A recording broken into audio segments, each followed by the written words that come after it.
యేసుక్రీస్తు వారి శ్రేష్టమైన నామంలో పెన్నాడ గ్రామ ప్రజలైన మీ అందరికీ శుభాలు, దేవుని యొక్క నామంలో సమాధానాలు ప్రకటిస్తూ ఉన్నాం. ఈ సాయంకాల సమయంలో ఇంత సమూహంగా మీ ఎదుటికి మేము వచ్చామనంటే కొన్ని మాటలు మీకు తెలియచేయాలని. అవునండి, ఎవరైనా ఒక అనౌన్స్మెంట్ చేసినప్పుడు మనం ఎంతో శ్రద్ధగా వింటాం. అది మనం ఏదైనా ప్రమాదంలో ఉన్నప్పుడు ఆ అనౌన్స్మెంట్ చేస్తే ఇంకా శ్రద్ధగా వింటాం. అయితే ఈ రోజుల్లో మనందరికీ కావాల్సిన మాటలు మేము మీకు ప్రకటిస్తూ ఉన్నాం. బైబిల్ గ్రంథంలో యేసుక్రీస్తు ప్రభువారు ఈ లోకంలో జీవిస్తున్నప్పుడు ఆయనకి కొన్ని విషయాలు ఆశ్చర్యాన్ని కలగజేశాయి. ఆయన కొంచెం మంది అవిశ్వాసాన్ని బట్టి ఆశ్చర్యపడ్డాడంట. అవిశ్వాసము అంటే ఏంటంటే దేవుణ్ణి దేవుడని తెలిసి కూడా ఆయన యందు విశ్వాసం ఉంచకపోవటం, అంటే ఆయన్ని నమ్మకపోవటం అవిశ్వాసం. అయితే అవిశ్వాసాన్ని బట్టి ఆయన ఆశ్చర్యపడ్డాడు. అయితే నేను ఇప్పుడు చెప్పబోయే సంఘటన ఒకటి ఉంది, ఆయన్ని బట్టి కూడా దేవుడు ఆశ్చర్యపోయాడు. ఎవరు అని అంటే ఆయన ఒక శతాధిపతి అంటే ఒక 100 మంది పోలీసు, 100 మంది రక్షక భటులు అంటారు కదా, పోలీస్ అధికారుల మీద ఒక హై అండ్ ఒక అధికారి అన్నమాట. ఆయన ఏం చేశాడు అని అంటే ఆ శతాధిపతి ఇల్లు చాలా గొప్పగా ఉంటుంది, చాలా మంచి ఉన్నతమైన స్థితిలో ఉన్నాడు. అయితే ఆ వ్యక్తికి దేవుడు అంటే సృష్టికర్త అయిన దేవుడు అంటే ఎవరు తెలియని పరిస్థితిలో ఉన్నాడు. అయితే అతను సామాజికంగా ఎవరిని అడిగినా ఊర్లో అతని కోసం ఎవరిని కదిపినా ఆయనండి చాలా మంచి వ్యక్తి, ఇలాగా ప్రతి ఒక్కరి చేత మంచి సాక్ష్యాన్ని పొందుకున్న వ్యక్తి అన్నమాట. ఆ వ్యక్తి అలాగా మంచి సాక్ష్యం పొందుకున్నాడు. అంతేకాదండి, తన ఇంట్లో కొన్ని 100 మంది పని వాళ్ళు ఉన్నారు. ఆ పని వాళ్ళతో కూడా చాలా ప్రేమగా ఆయన గడుపుతూ ఆ ఇంటి వారి చేత కూడా మంచి సాక్ష్యాన్ని పొందుకున్నాడు. అయితే ఒక దినాన్ని ఏమైందనంటే అతను ఎంతో ప్రేమిస్తాడట ఒక దాసుడిని, అంటే ఒక పని వ్యక్తిని చాలా ఎక్కువగా ప్రేమిస్తాడట.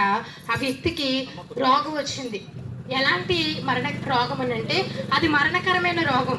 ఆ రోగానికి ఎలాంటి స్వస్థత కూడా ఎక్కడ కూడా ట్రీట్మెంట్, అతను మంచి పలుకుబడి కలిగిన వ్యక్తి కదండి, తనకు పైగా ఇష్టమైన దాసుడు కాబట్టి ఎంతో గొప్పగా ఎన్నో వైద్యాలు చేయించాడు. తనకున్న ఆస్తిలో చాలా మట్టుకు తన యొక్క దాసుడు స్వస్థత కోసం ఖర్చు పెట్టించాడు. ఎంతో మందిని పిలిచాడు.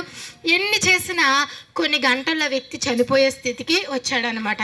అలాంటి సమయంలో అతనికి ఒక మాట వినబడింది. ఏంటి అని అంటే యేసుక్రీస్తు ప్రభువారు అనేక మందిని స్వస్థపరుస్తూ అనేక అద్భుత కార్యాలు చేస్తూ ఆయన దేవుని కుమారుని ఈ లోకంలో ఇప్పుడు ఆయన జీవిస్తున్నాడు అని మాట చెవిని పడగానే ఆయనకి చాలా సంతోషం కలిగింది. అవును, ఈయన దగ్గరికి నా దాసుడు వెళ్తే స్వస్థపడతాడు అనుకున్నాడు. అయితే దాసుడు లేవలేని పరిస్థితి, మరికొన్ని క్షణాల్లో చనిపోయే పరిస్థితి కాబట్టి అతను డైరెక్ట్గా దేవుని దగ్గరికి వెళ్ళలేకపోయాడు. ఎందుకంటే అప్పటి వరకు సృష్టికర్త అయిన దేవుణ్ణి ఎరగని పరిస్థితిలో ఉన్నాడు కాబట్టి డైరెక్ట్గా దేవుని దగ్గరికి వెళ్ళలేక ఆ యొక్క పెద్దలైన వారిని, కొంచెం యేసుక్రీస్తు ప్రభువారితో సంబంధ బాంధవ్యాలు ఉన్న వారిని ఆయన యొద్దకు పంపి నా దాసుని బాగు చేయమని చెప్పండి అని పంపించినప్పుడు వారు వచ్చి ఇతడు చాలా మంచి వ్యక్తి, ఆ పెద్దలైన వారు వచ్చి ఇతడు చాలా మంచి వ్యక్తి, ఇతని దాసుడు బాగుపడాలంటే నువ్వు అతని ఇంటికి రావాలని యేసుక్రీస్తు ప్రభువారిని ఒక రిక్వెస్ట్ చేస్తే ఆయన వచ్చాడు, రావడానికి సిద్ధపడ్డాడు, మార్గంలో ఉన్నాడు. కంటికి కనిపించేంత దూరంలో ఉండగా ఆ శతాధిపతి మరలా తన స్నేహితులను చూసి ఒక కబురు పంపిస్తూ ఉన్నాడు. యేసుక్రీస్తు ప్రభువారు ఆ మార్గాన్ని ఉంటూ ఉండగా, ఇంటికి సమీపంగా ఉంటూ ఉండగా ఆ స్నేహితులతో అంటున్నాడు, వెళ్ళి ఆయన దగ్గరికి వెళ్ళి ఇలా చెప్పండి, నువ్వు నా ఇంట్లోనికి రావడానికి నేను యోగ్యుడను కాదు, నువ్వు మాట మాత్రము సెలవిమ్ము, నా దాసుడు బాగుపడతాడు. అంటే ఈ వ్యక్తి యొక్క విశ్వాసం ఏంటంటే యేసుక్రీస్తు ప్రభువారు వచ్చి ఏదో చేసి బాగు చేయటం కాదు, కానీ ఆయన మాట సెలవిస్తే చాలు నా దాసుడు బాగుపడిపోతాడు అనే ఒక విశ్వాసాన్ని అతను కనపరిచాడండి. కనపరిచినప్పుడు ఆ స్నేహితులు వెళ్ళి యేసుక్రీస్తు ప్రభువారికి ఆ మాట చెప్తే ఆయన ఆశ్చర్యపోయాడంట. ఏమైనా ఆశ్చర్యపోయాడనంటే ఇశ్రాయేలీల్లో కూడా ఇంత విశ్వాసం నేను చూడలేదు. అంటే అప్పటి వరకు ఆయనకి భక్తి చేస్తున్న వారిలో ఎవరిలో కూడా అంత విశ్వాసం చూడలేదంటండి. ఈ మాటలన్నీ ఎందుకు నేను మీకు చెప్తున్నానంటే ఆ వ్యక్తి గొప్ప వ్యక్తే. అయితే ఆ గొప్ప వ్యక్తి నా ఇంటికి రావడానికి యేసుక్రీస్తు ప్రభువారు నేను యోగ్యుడిని కాదు అన్నాడు. అవునండి, ఎందుకు మనం యోగ్యులం కాదంటే మనందరము పాపులం, ఏ భేదం లేదు, ప్రతి మనిషిలోనూ జన్మ పాపం కర్మ పాపం ఉందండి. పాపాత్మలమైన మనకు పరిశుద్ధుడైన దేవునితో ఏమాత్రం కూడా పొత్తు ఉండదు. అయితే ఆ పరిశుద్ధమైన దేవుడు ఏం కోరుకుంటున్నాడంటే మన హృదయాల్లో ఉండాలని కోరుకుంటున్నాడు. ఎలాగా అది సాధ్యమనంటే ఆయన మనందరి పాపాల కొరకు ప్రాణం పెట్టి రక్తం కార్చి మనందరి పాపానికి పరిహారం చేశాడండి. ఆయన మన అందరి పాపాలకి పరిహారం చేశాడని మనం విశ్వాసం ఉంచి, మన హృదయంలో విశ్వాసం ఉంచి నోటితో దాన్ని ఒప్పుకున్నప్పుడు మనకు రక్షణ కలుగుతుంది. ఆయన మన హృదయంలోనికి వస్తాడు. మన హృదయంలోనికి ఆయన వచ్చినప్పుడు మనకి ఎన్నడూ లేని సంతోషం కలుగుతుందండి. ఆ స్నేహితులు ఇంకా ఇంటికి రాకమునిపై దాసుడు స్వస్థపరచబడి అక్కడ కూర్చున్నాడండి. దాసుడు స్వస్థపరచబడి అప్పటి వరకు కొన్ని క్షణాల్లో చచ్చిపోతాడు అన్న వ్యక్తి బాగు చేయబడి చక్కగా ఉన్నాడండి. ఆయన మాట మాత్రం సెలవిచ్చాడంతే. అవునండి, దేవుడు మాటకే అంత శక్తి ఉంటే ఆయనే మీ హృదయాల్లో ఉంటే ఈ లోకంలో సమస్తము కూడా మీకు తల వంచుతుందండి. ఈ లోకంలో మీకు ఎలాంటి బాధలున్నా, ఎలాంటి ఇరుకు ఇబ్బందులున్నా, ఎలాంటి సమస్యలతో మీరు బాధపడుతున్నా యేసుక్రీస్తు ప్రభువారు మాత్రమే పరిష్కారం. అంతేకాదు పరలోక రాజ్యం వెళ్ళాలంటే యేసుక్రీస్తు ప్రభువారు మాత్రమే మార్గం. ఆయన యందు విశ్వాసం ఉంచండి. నరకం నుండి తప్పించి పరలోక రాజ్యం యుగాలు ఆనందించే స్థితిని దేవుడు మీకు కలగజేయునుగాక. ఆమేన్. విశ్వాసం ఉంచిన వారందరూ ప్రార్థన చేద్దామండి. కళ్ళు మూసుకుని ప్రార్థన చేద్దాం.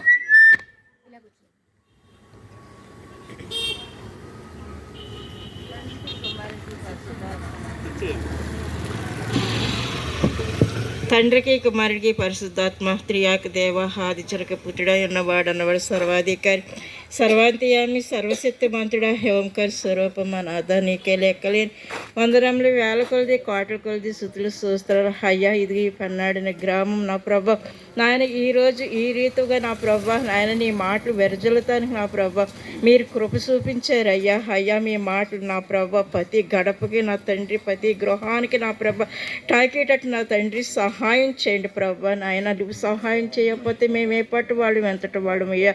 అయ్యా ఇదిగో నీ లేఖనాల ప్రకారంగా నా ప్రభ నా తండ్రి సర్వసృష్టికి వెళ్ళి సువార్త ప్రకటించమన్నావు తండ్రి. అయినా ప్రభ ఇదిగో పాపులమైన మమ్మల్ని నా ప్రభ నువ్వు రక్షించుకునే తండ్రి నాయన ఇదిగో నా ప్రభ ఈ సువార్త రీతిగా నా ప్రభ మమ్మల్ని మీరు నడిపిస్తున్నారు. మీకు వందనాలు స్తుతులు స్తోత్రాలు ప్రభ. నాయన మేము నడిచిన యొక్క తావులు నా ప్రభ అర్థం కాకుండా నా ప్రభ మీరు ఫలించే భాగ్యము అనుగ్రహత చేయమని అడుగుతున్నాను తండ్రి. అవును ప్రభ ఈ ప్రాంత వాస్తులకు నా ప్రభ నాయన నీ కుమార్తెను నిలబెట్టుకుని నా ప్రభ నాయన ఏ మాటలు అవసరమై ఉన్నాయో ప్రభ ఆ మాటలు మీరు ప్రకటించి ఉన్నారు ప్రభ నా తండ్రి నాయన ఆ యొక్క మాటల ప్రకారం ఆ తిథిలో నా ప్రభ నా తండ్రి ఇదిగో నా ప్రభ నా తండ్రి ఏ బిడ్డలు అయితే ఉన్నారో ప్రభ నా తండ్రి మాకైతే తెలియదు ప్రభ నాయన తండ్రి ఆ తిథిలో ఉన్న బిడ్డల్ని ఏ రీతిగా రక్షించాలో నా ప్రభ నాయన ఆ రీతిగా రక్షించడానికి మీ మాటలు వెరజల్లి ఉన్నారు ప్రభ నా తండ్రి. ప్రతి ఒక్క మాట నా ప్రభ ప్రతి ఒక్క మనిషికి నా ప్రభ నాయన తాకి నా ప్రభ నాయన మీరు రక్షించమని అడుగుతున్నాం తండ్రి. గొప్ప దేవుడా సత్యమంతుడా ఈశ్వరమంతుడా నిక్షమ సమాధానకర్తమైన మా తండ్రి. అవును తండ్రి భూమి ఆకాశాన్ని పుట్టించిన దేవాది దేవుడు అని నా ప్రభ నువ్వు తెలియపరిచి ఉన్నావు తండ్రి నాయన. ఇదిగో ఈ సృష్టిలో నా ప్రభ నాయన నరుడికి కావలసిన ప్రతిదీ నా ప్రభ మీరు ఏర్పాట్లు చేశారయ్యా.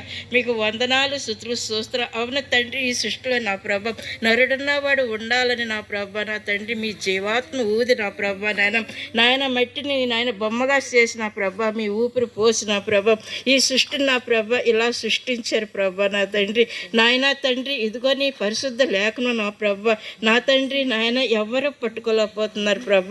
అయ్యా తండ్రి నీ లేఖనం పట్టుకున్న ప్రతి ఒక్క వ్యక్తి నా ప్రభ నిన్ను ఎవరు విడనాడకుండా నా ప్రభ నీ రక్షణాభాగ్యం పొందుతానికి మీరు అనుగ్రత చేస్తున్నారు ప్రభ. అలాగే ఈ గ్రామ నాయన వాస్తులకు నా ప్రభ మీ పరిశుద్ధ లేఖనాలు నా ప్రభ అందించే భాగ్యం దయచేయండి ప్రభ.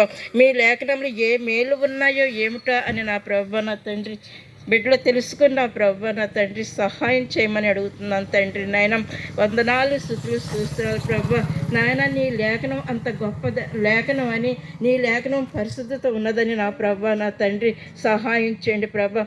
మీ పరిశుద్ధత నా ప్రభ ఈ గ్రామ వాస్తులందరూ నా ప్రభ నాయన మీరు అనుగ్రహత చేసి నా తండ్రి నీ రాజ్యానికి వారసుల కింద సిద్ధపాట్లు చేయమని ఈ యొక్క చిన్న ప్రార్థన దీవిని శాస్త్రించి ప్రార్థన ప్రతిఫలం ఇమ్మని ఏ స్నామన అద్భుత బతిమాలు వేడుకుని సున్నాం తండ్రి. ఆమేన్.